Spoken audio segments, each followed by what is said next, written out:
Another glorious morning in ancient Egypt. The sun rises over the Nile, shimmering on the golden pyramids. Birds sing their little birdie songs, and ding-dong, your servants are already at your door. Time to wake up, Pharaoh. No snooze button for you. The kingdom doesn't run itself, after all.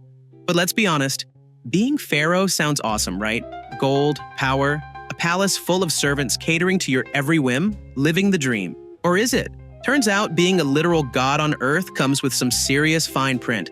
So grab your royal scepter and buckle up, because today you're walking in the sandals of an ancient Egyptian pharaoh. From birth to power to, well, the whole mummification thing. From the moment you take your first royal breath, you're not just a baby, you're the baby. Forget oohs and ahs. Your birth is a state event. High priests are chanting, astrologers are tracking celestial omens, and somewhere a scribe is already chronicling your future greatness in painstakingly detailed hieroglyphics. Your first official royal task? Existing? Because surprise! You're already a god. No pressure, baby pharaoh. Of course, even tiny divine rulers must be trained for greatness. While other kids are out splashing in the Nile, you're busy learning the essentials. At just a few years old, you're drilled in hieroglyphics, astronomy, and the incredibly fun topic of, wait for it, taxation. Nothing says fun childhood like memorizing grain storage quotas. And forget picture books. Your bedtime stories are epic tales of past pharaohs. Each a reminder that if you mess up, history will remember. Then there's physical training. Because a scrawny pharaoh? Not happening. You're expected to be an elite warrior. So by the time you hit your preteens, you're already learning archery, horseback riding, and how to swing a battle axe without embarrassing yourself.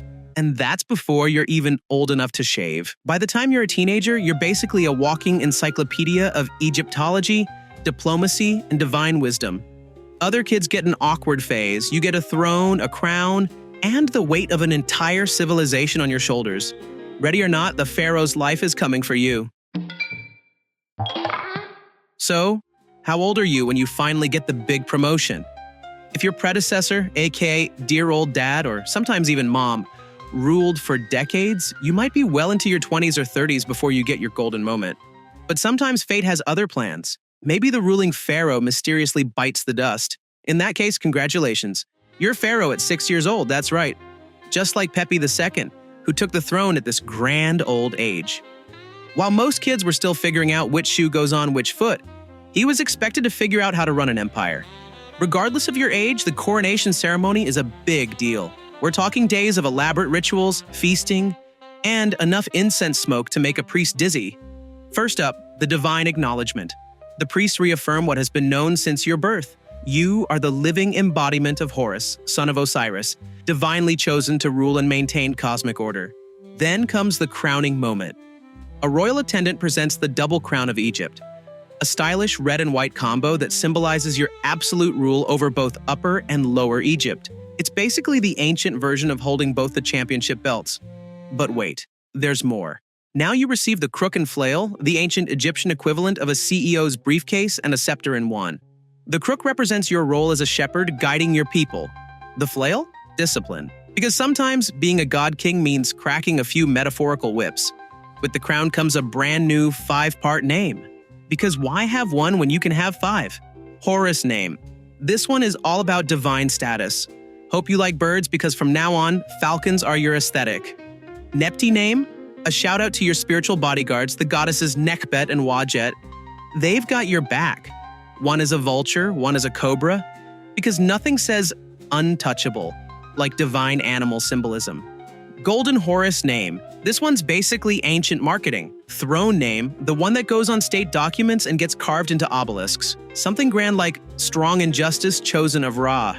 Birth name, the one your mom shouted very loudly when you knocked over an expensive temple vase as a kid. And just like that, you are now Egypt's supreme ruler, divine protector, and professional wearer of cumbersome headgear. Time to start ruling. And, hopefully, not get assassinated. Good luck, Your Majesty. No alarm clocks in ancient Egypt, just a team of whispering servants gently rousing you from your slumber. Ah, the luxury. The first order of business? Getting dressed. But this isn't just throwing on a tunic and calling it a day. Oh no, your outfit is a statement. Priests drape you in the finest linen. Your arms are stacked with golden bracelets, and a fresh application of kohl is painted around your eyes. Gotta keep that divine aesthetic on point. Then, off to the temple. Because let's face it, your daily horoscope is literally the fate of the entire kingdom. The priests chant, the incense burns, and you offer food to the statues of the gods. Sure, the gods don't eat it, but hey, it's the thought that counts. Now, onto the royal inbox. Spoiler, it's full. Military reports, taxation records, requests from nobles.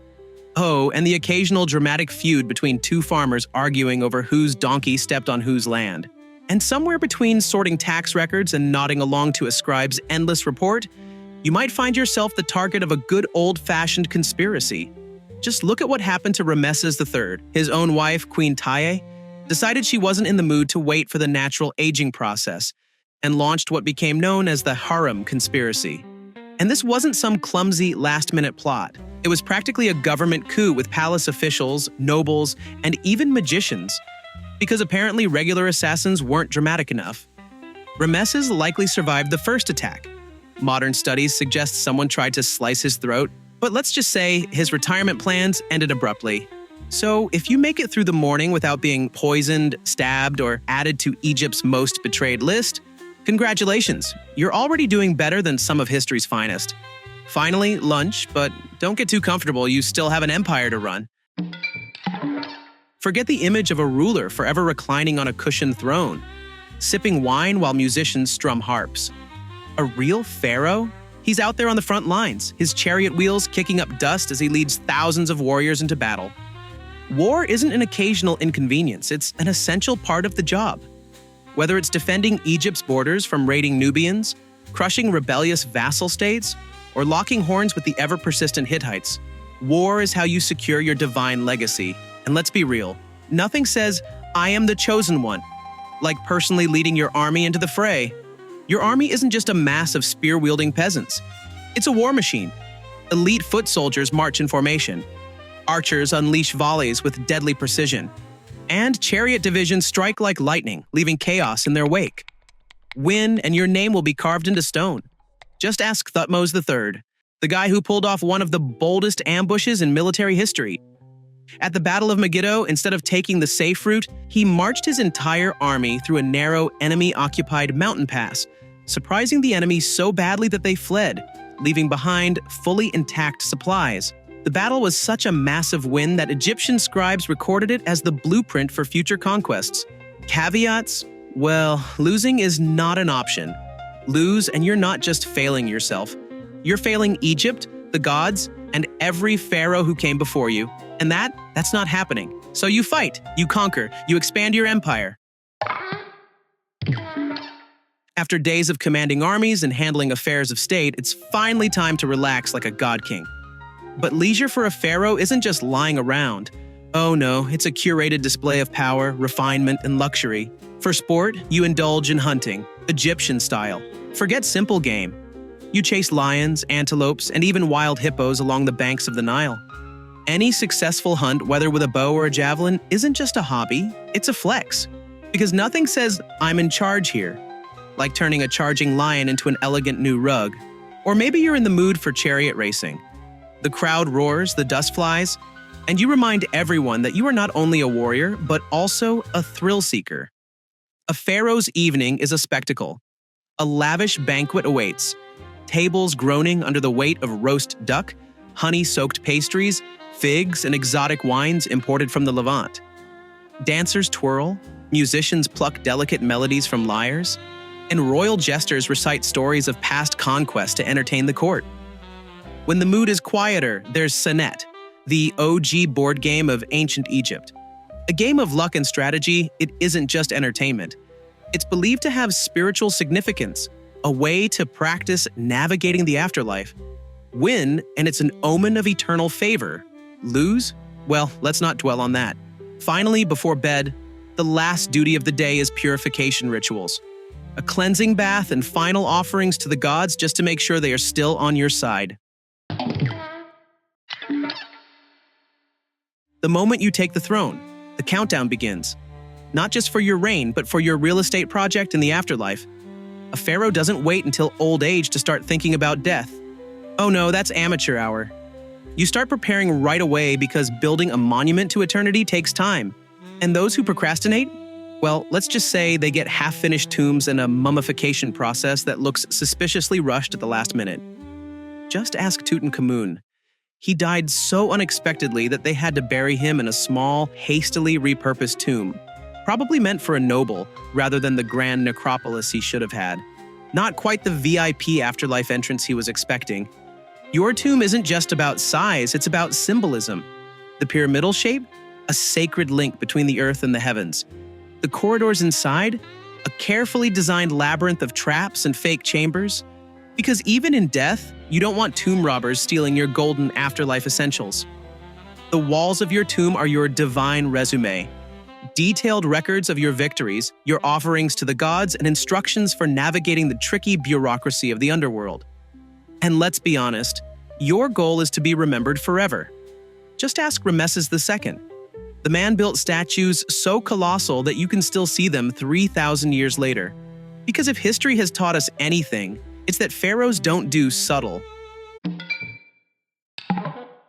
When your time finally comes, it's not just a funeral, it's the event of the century. Think of it as the Met Gala meets an Oscar-worthy farewell tour, complete with golden sarcophagi, sacred rites, and enough lavish burial goods to make even the gods jealous. Your body goes through mummification boot camp, 70 days of dehydration, organ removal, but don't worry, they'll be neatly stored in canopic jars, and enough linen wrap to turn you into a human-sized burrito. Meanwhile, artisans put the final touches on your gold-plated coffin and hieroglyphic cheat codes that will help you navigate the complicated afterlife paperwork. Then, into the tomb you go, surrounded by all the luxuries of life, because who wants to enter eternity without their best bling? Spoiler alert, grave robbers are gonna love this in a few centuries. But your legacy?